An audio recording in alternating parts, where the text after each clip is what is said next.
नमस्कार दोस्तों। आज हम इस वीडियो की मार्फत संविधान पे चर्चा करने जा रहे हैं। आप लोगों ने देखा होगा कि अभी आरएसएस एक मुहिम चला रही है कि आपातकाल में इंदिरा गांधी ने भारत के संविधान की प्रस्तावना में धर्मनिरपेक्ष और समाजवादी दो शब्द जोड़ दिए, इनको हटा दिया जाए।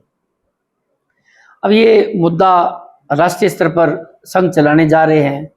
ये आम आदमी को इस समझना चाहिए कि हमारे संविधान में क्या व्यवस्थाएं हैं।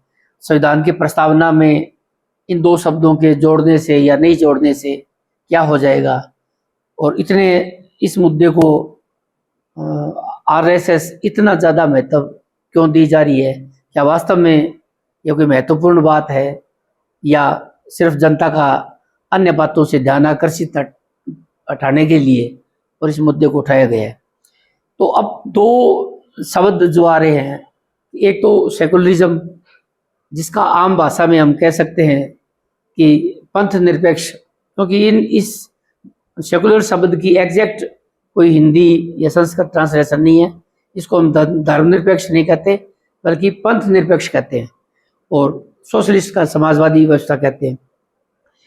ये दो शब्द जोड़ने के लिए 1948 15 नवंबर को, जब संविधान सभा की में बहस चल रही थी और बाबा साहब ने ये जो हमारे संविधान का प्रारूप तैयार किया था कि इसकी प्रस्तावना में ये दो शब्द नहीं थे, तो केटी शाह समाजवादी नेता थे, उन्होंने इन शब्दों को जोड़ने के लिए आग्रह किया, जिसका डॉक्टर अंबेडकर ने विरोध किया। और उन्होंने विशेष रूप से ये तर्क दिया कि हम भावी पीढ़ी को बांधना नहीं चाहते कि वो विशेष किसी राजनीतिक या आर्थिक विचारधारा को अपनाए, इसलिए इन शब्दों को हम संविधान की प्रस्तावना में नहीं लिखेंगे। एक चीज गौर से समझ लीजिए कि भारत के संविधान के अंदर जो व्यवस्थाएं, जो प्रावधान किए गए हैं, वो भारत को एक लोक हितकारी गणतंत्रात्मक गणतंत्र बनाने के लिए किए गए हैं, जिसमें जो समाजवाद की मोटे रूप में हम परिभाषा देते हैं वो सारी व्यवस्थाएं उसमें अंतर्निहित है। यानी हम प्रस्तावना में नहीं भी लिखें तो भी हमारे संविधान के अंदर एक ऐसी व्यवस्था ही है जो अंततः समाजवाद की ओर जाती है। अब बात यह आती है कि भी उस जमाने में जब संविधान सभा ने इस बात को अस्वीकार कर दिया, तो आपातकाल के समय 42वां संशोधन करके इसे संविधान में जोड़ दिया गया। तो क्या ऐसा जोड़ना सही था? इस बात पे कभी आज तक जो है वो चर्चा नहीं हुई राजनीतिक प्लेटफॉर्म पर। 2020 में आकर, ध्यान से सुनिए, 1948 से लेकर और 2020 तक इस पर कोई मुद्दा नहीं उठाया गया। ऑल ऑफ सडन 2020 में सुब्रमण्यम स्वामी, अश्वनी उपाध्याय और बलराम सिंह जी द्वारा 3 अलग अलग याचिकाएं माननीय सर्वोच्च न्यायालय में प्रस्तुत की गई, जिनमें ये रिलीफ मांगा गया कि 1976 में अमेंडमेंट जो किया गया इंदिरा गांधी के समय में, जो ये 3 शब्द प्रस्तावना में जोड़े गए, इनको हटाया जावे। इस रिट को 25 नवंबर पिछले साल 25 नवंबर 2024 को सर्वोच्च न्यायालय की एक खंडीय पीठ, 2 जिसमें न्यायाधीश थे, उन्होंने अस्वीकार कर दिया।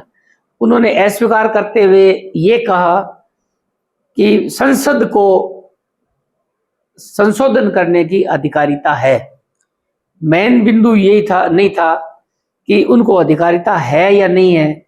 मेन मुद्दा ये था कि इन दो शब्दों का अर्थ क्या है और क्या इन्हें भारत के संविधान की प्रस्तावना में जोड़ा जा सकता था। इस पे एक विस्तृत बहस की आवश्यकता थी। अगर हम आज भी हम देखें तो समाजवाद की कोई सार्वभौम या सर्वमान्य परिभाषा नहीं है जिसके अंतर्गत हम कह दें कि समाजवाद व्यवस्था जो है वो ये है और इसको प्राप्त करने के तरीका ये होगा। और इसी तरह से पंथ निरपेक्ष या धर्मनिरपेक्ष पर हम आए तो हमारे भारतीय संविधान में हर धर्म को मानने की हमें मौलिक अधिकार है।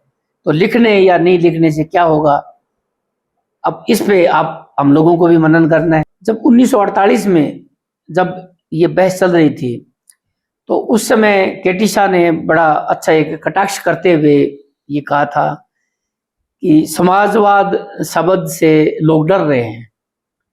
और ये सत्य है कि समाजवाद शब्द दिमाग में आते ही उस जमाने के लोगों में एक बात आती थी कि जिस तरीके से रशिया में क्रांति हुई, यानी मारकाट के जरिए जो है वो पूंजीवाद को खत्म करके और समाजवाद को स्थापित करना।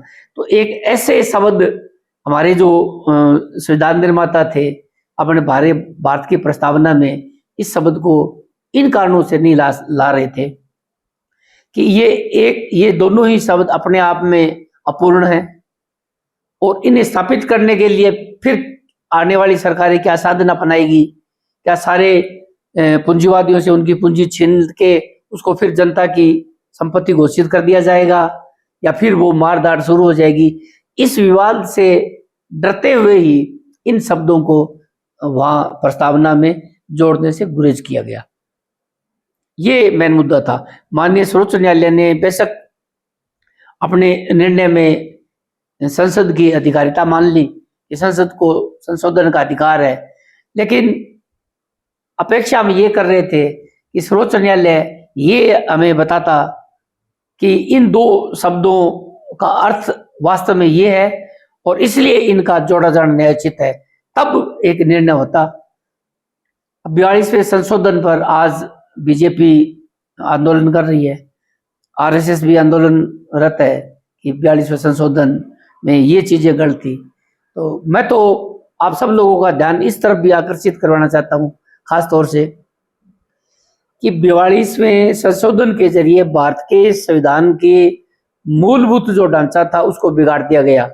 हमारे संविधान के मुताबिक हमारी कार्यपालिका, न्यायपालिका और हमारी व्यवस्थापिका में शक्ति संतुलन करते हुए और चेक एंड बैलेंस की थ्योरी रखी गई थी, जिसके अंतर्गत हमारी कार्यपालिका के हेड हमारे राष्ट्रपति है थे, आर्टिकल 53 और 75 में भारतीय संविधान के, और उनको ये पूर्ण अधिकार था कि वो अपने मंत्रिमंडल की राय से कोई निर्णय लेवें। यानी हमारी कार्यपालिका के अध्यक्ष जो है वो हमारे राष्ट्रपति थे और प्रधानमंत्री और मंत्रिमंडल उनकी राय के लिए था और वो बाध्य नहीं थे। लेकिन आपातकाल में 42वें संशोधन के जरिए 53वें और 75वें जो अपने अनुच्छेद है इनमें संशोधन करके और राष्ट्रपति को माहर रबड़ मोर बना दिया। यानी अब राष्ट्रपति बाध्य है 1976 के बाद मंत्रिमंडल की राय मानने से। मेन मुद्दा ये था कि हमने हमारे संविधान की मौलिक ढांचे में जो 4-5 बातें आती है उनमें एक बात ये भी थी कि कार्यपालिका भी स्वतंत्र है और कार्यपालिका और व्यवस्थापिका दोनों अलग है।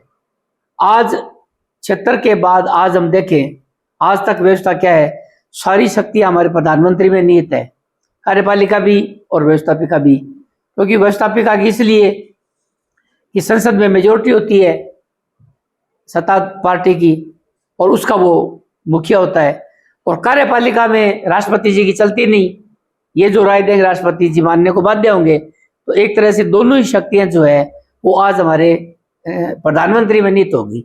मेन मुद्दा ये था उठाने का आंदोलन का। ये दोनों इसलिए नहीं उठाना चाहती कि कांग्रेस भी इस पक्ष में थी कि प्रधानमंत्री को निरंकुशता की हद तक अधिकार मिल जाए, और यही चीज ये बीजेपी वाले चाहते हैं। वरना इनको खुले दिल से आना चाहिए था कि जो संविधान बाबा साहब ने जो संविधान बनाया और इसमें हमारी कार्यपालिका, व्यवस्थापिका और न्यायपालिका की जो सीमाएं निर्धारित की, जो लक्ष्मण रेखा इस संविधान में बनाई गई बाबा साहब द्वारा, उनको हम कायम करें।